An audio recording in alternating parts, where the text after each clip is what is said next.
Hey guys, it's really early in the morning, but I just was thinking of all this nostalgic stuff that I used to happen when I was a kid.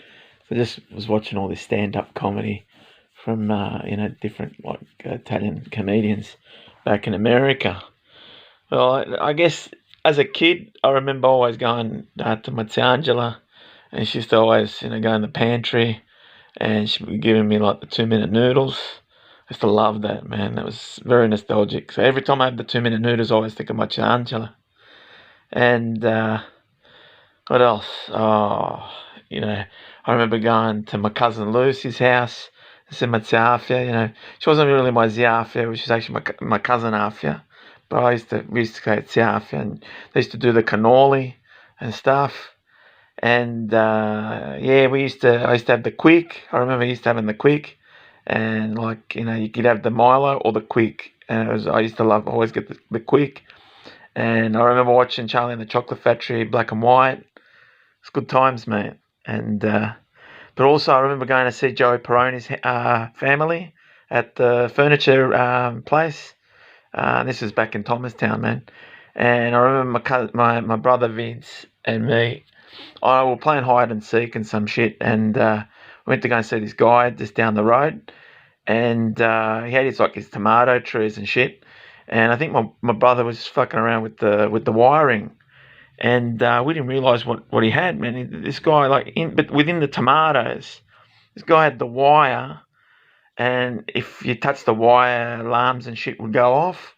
It's because he had the fucking marijuana in the bloody wire in the bloody tomatoes, man. And I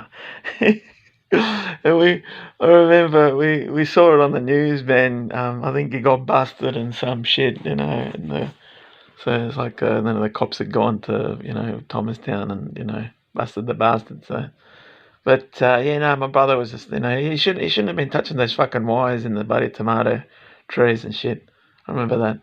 But even the story about the tomatoes, there was I remember Dad was a partnership with Cadaldo, and there was Giancarlo and Marco, two brothers, and I don't know, they had like a brother fight, and he grabbed one of Dad's tomatoes and just smashed it, behind Marco's head. Shit, I remember that day, and it was the thing with me and Vince, mate. When we used to fight very different. We never used to throw shit.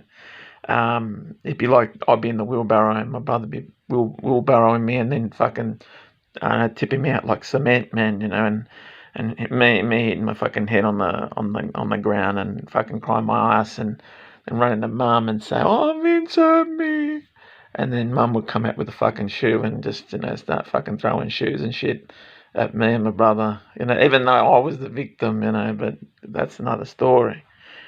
But it was a lot of good, I had a pretty good life. And I remember even when we used to go to cousins in Thomastown, we used to watch Rick Tees in the Top 40s, mate. And that was awesome shit, that was amazing. I remember, and we'd listen to like the vinyls, all the vinyl records and stuff. And, be like, because they had like wooden floorboards too, like us, what we got here. And if you jumped too hard or you were dancing too strong, you'd scratch the discs and shit. And yeah, no, and everyone would lose their fucking minds. I remember Murder in the Dark too with Lucy and Antonella and Elizabeth and Rosa and Jenny. Yeah, good days, man.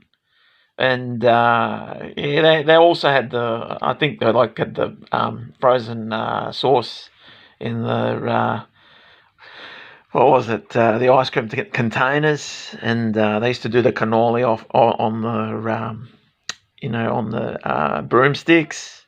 So I think everybody used to do that, and it was always in the garage. I remember even when we used to go and we used to do the scut. We used to scutch the olives in so like in the garages and shit like that. We'd make our sauce and stuff. It was good fun, mate. With all the family, and there's always, everyone's in charge of everything, and you got the one that's in charge of the Basilagor, and you got the ones that get rid of all the shit, and make sure the sauce is nice and it's got no shit no seeds and shit like that, and no skin. And it's in there, and obviously the person that's in charge of boiling and then bottling making sure that the bottles are capped properly, and no sauce bottles are broken and shit. So it's good times. What was another thing that I remember? Growing up and doing the visits at different places, and just making sure that wouldn't swear and all that sort of stuff.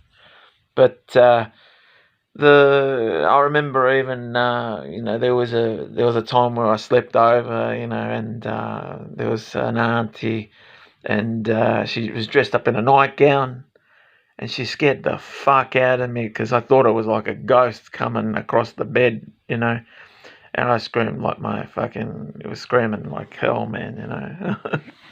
So I remember getting, and she had like a nightgown, man, and she screamed, I was screaming, man, like a fucking, oh my God. And it was fun, man. It was good times. What else? Jeez.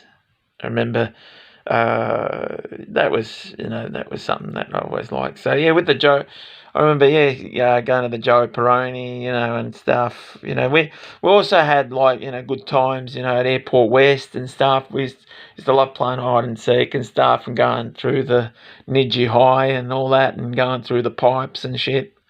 We had good times, different places. So that was with Maria and Menino and. Yeah, we used to go through schools and shit, without bloody, we just go in there, man. It was crazy. These days you can't do that, but apart from that, there's always like, I remember we used to get together with the family and we did the snails one day. We'd get snails and we'd boil the snails and would make that with with the mussels and all that sort of stuff. But it was good fun, man, But, and I remember even at high school, or actually at primary school, when, we'd go to the school sports and, basically those days, we used to get like first ribbons, so we get the blue ribbons and the red ribbons. We come second or first. We got many first ribbons. Me and my brother were very fast, and back in the day at OLA, and then all of us, Mum would be getting a shitload of raffle tickets, and I think one year I think we rocked up about like 3 or 4 barbecues. Man, Dad be fucking assembling this shit at home, so we'd even give away the barbecues that we won, to people, man, re-gift and shit like that. So, but the thing, we're always talking about stuff. Like even back at home, if you talk about politics on the table, Dad would put your head in the plate, So you just wouldn't talk about anybody, and you wouldn't talk about Labor or Liberal. You get in those discussions, mate. He'd throw a plate at you, or you wouldn't, or we throw the plate outside in the yard, and you wouldn't eat that night, Shit. Oh God. Yeah. So there's always good stories. There were stories of my dad. My dad was crazy, man. Like back in the day in the '60s, they'd be like they'd be in Carlton, and they'd be getting like their rifles out of the back of the boot, if they had like problems with different people in Carlton back in the '60s.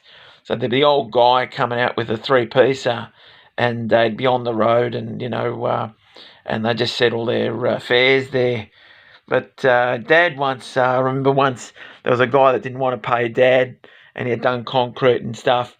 So what he did, he got the chains, and he chained the guy's fence, and he chained it to the truck, and he was about to pull the fence down, and the guy Ben, he goes, "Oh, you can't do that, Sammy, you can't do that."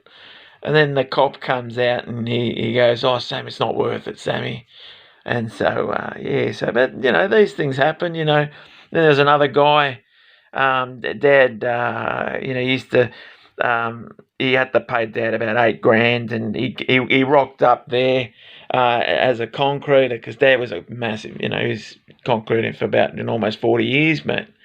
And with bottle concrete, new brick, you name it, mate. Dad did all the shit, man. And this time, the guy didn't want to pay the 8 grand.